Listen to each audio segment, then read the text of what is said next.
So, part 5 of the origins of the Santa Cruz Batman. Where we last left off, I ended my employment in the Ann Arbor area in Michigan in about 2013, 2014, and decided to make a move to California. And moved all the way to Santa Rosa, which is not really in Silicon Valley. Santa Rosa is more like about an hour north, and quickly fell in love with it. Had a really good job there as a program manager, and worked that job for a little over a year until a large semiconductor company came in and bought out the company. And I remember when they came in the day after the announcement, and they had the entire staff, and they told everybody, no changes. We're not going to change anything. It'll take a few months for us to decide what we want to do. About 2 weeks later, they fired everybody, about 50% of the staff. I mean, as far as management, they fired everybody, except for me. I was about the only manager left. And I think I spent about 3 weeks with that company until I decided I really didn't want to work for a company that said one thing and did something completely different. And they basically lied, right? So you have to decide, who you want to work for. So I decided I didn't want to work for them. So I found myself unemployed voluntarily at that point. And, if you've never been unemployed as a professional, you're going to find out real fast that health insurance is super expensive. I think while I was employed, it was something like $1,600, $1,700 a month. And this is all the way back in 2014. And the COBRA that they make available when you lose your job, that same premium would be something like $2,500, $2,600 a month, which is the last thing you can afford when you don't have a job. So I decided to try the community health services there, which is run by Sonoma County in Santa Rosa. And it was one of the most wonderful experiences I've ever had for healthcare. It was all expense paid. There was free psychologists, psychiatrists, free medication, free medical checkups. To some degree, whatever you needed, they supplied. And we're talking like an appointment just about every other week. And that was such a positive experience. I almost kind of promised myself I would, never pay for health insurance again. just be out of work or homeless. And to some extent, that's kind of the way the United States is. Either you are paying thousands of dollars a month, almost as much as your rent, sometimes more than your rent, and you're not really using the services unless you're chronically ill.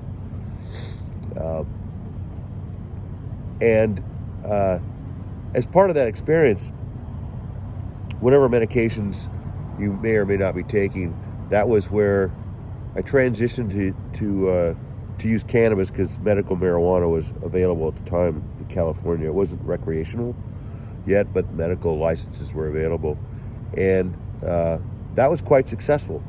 So I won't get into the details of the various prescriptions I replaced, but pretty much all of them. And it was really a positive experience. So I don't know how much more in part 5, California, but that was the start. A great job in Santa Rosa area. Sonoma County Health. I can't say enough about Santa Rosa and Sonoma County Health as far as what they provide for the homeless, for clinics and public health. And also, it's about near the end of that job where I decided to voluntarily become homeless, because I'd been working for a year next to what I could see out my window was clearly a fairly well-organized homeless camp. I could see people walking into and out of the woods, and they seemed to have their stuff together. They seemed organized, and I was curious. So one day, kind of near the end of that employment with that employer, because I kind of knew I really wasn't into working for them after they had essentially lied to the entire staff about something as serious as people's careers. I just walked into the camp, and it was interesting what I discovered. So I'll take a pause here and restart this video, and I'll tell you about that experience. And I'll put a little clip of what was my homeless camp for myself for a few weeks there. And it was truly an interesting experience, because it was not what I expected. It's probably not typical of homeless camps, definitely not downtown homeless camps, but this was out kind of on the fringes of Santa Rosa, out where the vineyards start, and kind of out near the airport. So there's some space out there. So it's a little ways away from the main population, and it was kind of a self-governing homeless community, and that was my first real experience in staying overnight for more than a couple days and having to fend for myself, food, transportation, protection, just figuring my way around. And of course, the most difficult thing is actually getting into the homeless camp, because you can't just actually move in. It's more like a community. They have to accept you or invite you. Otherwise, you're going to have conflict. And so that was, I'll continue this after I show you a picture of the homeless camp that I found on one of my screensavers. One of my trash laptops, but I forgot I set the home screensaver to my first homeless camp. It was in Santa Rosa. So in that homeless camp I was talking about, outside on the fringes of Santa Rosa, kind of out in some woods. They were private woods.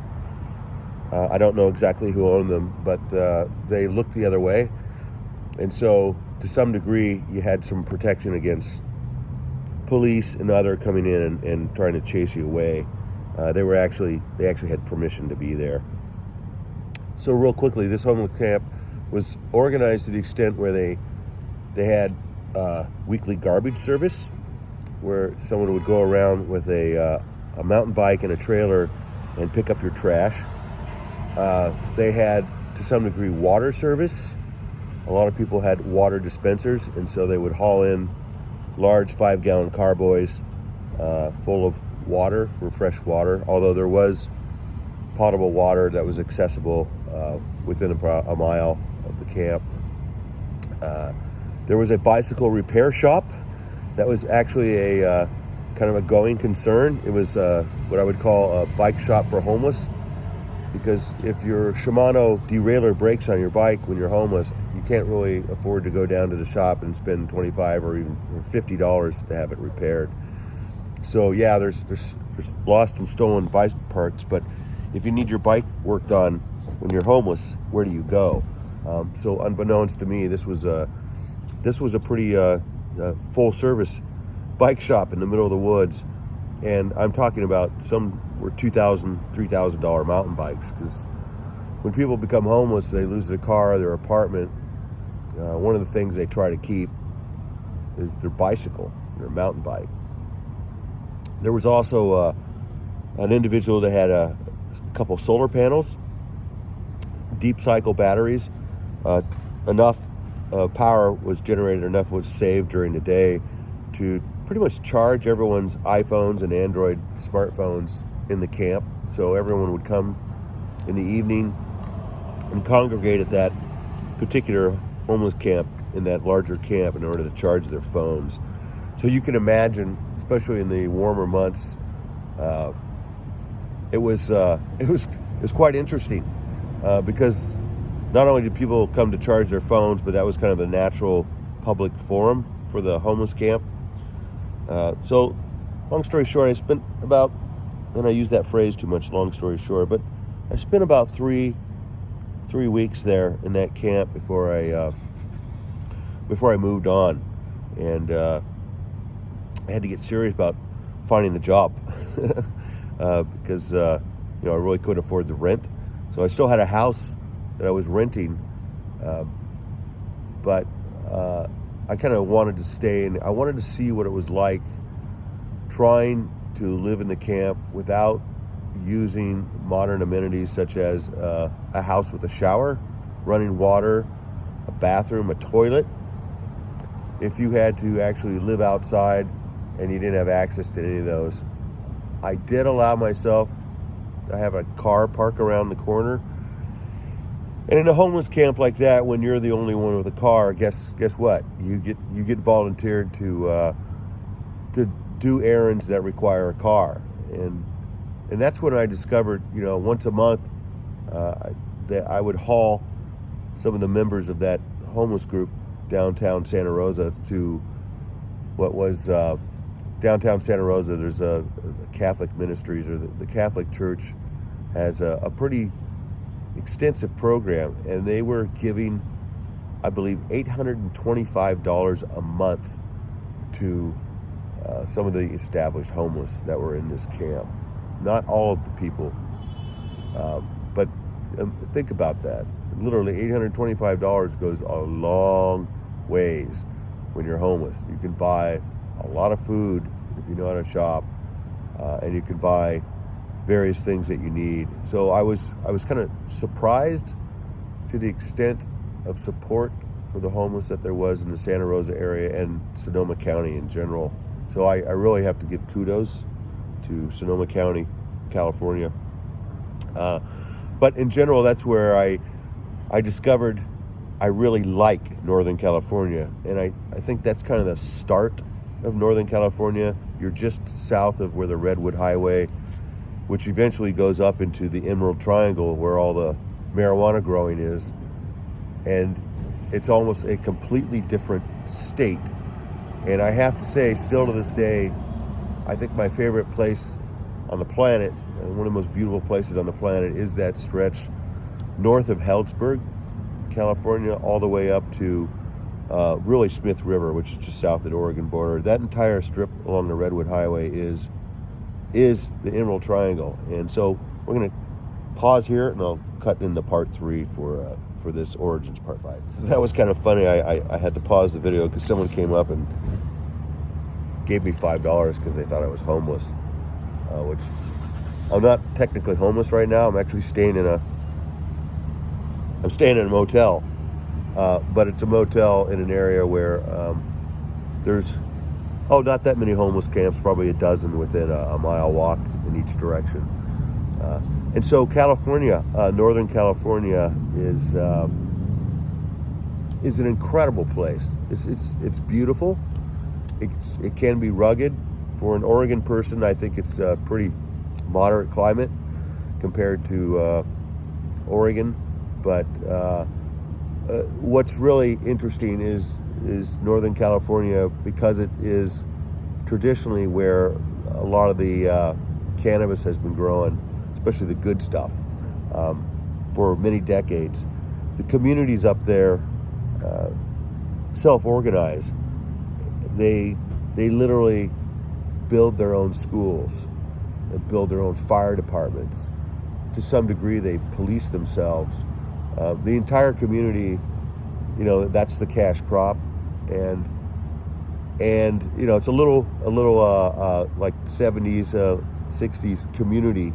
There were a lot of during the hippie years, a lot of communities headquartered up there, especially around the Russian River area, and so there's kind of vestiges of that left over, but that kind of bleeds into just the whole vibe and kind of social protocol and kind of self-governance of that community. And I have to tell you, once you kind of get to know them, get accepted by them, it was a wonderful experience. And it still is, to this day, one of my favorite places. Whenever I have free time, get in a car, drive the Redwood Highway, take your time, pull over. If you like bar hopping and talking to locals, you'll run into, some people will tell you they're growers, but you can kind of tell which people are in the cannabis business and which are not. But up there, that is the main business, and so it supports the economy up there, which I'll leave for chapter 6, which is really where I started actually using the term the Santa Cruz Batman. So in chapter 6, I'll talk about what happened after January 1st, 2018, when cannabis in California went from being available for medical marijuana licenses to recreational use. And that was, to some, a happy day, but for people up in the Emerald Triangle, it was a real disaster. I mean, it ruined a lot of lives, and it ruined, why? It's becoming legal. Well, I'll explain that in part 6. I see the comments, but read the mothers. I know it's hurting. She salty, I scarf. You want what you lay up and say to these bitches, they can't hold up.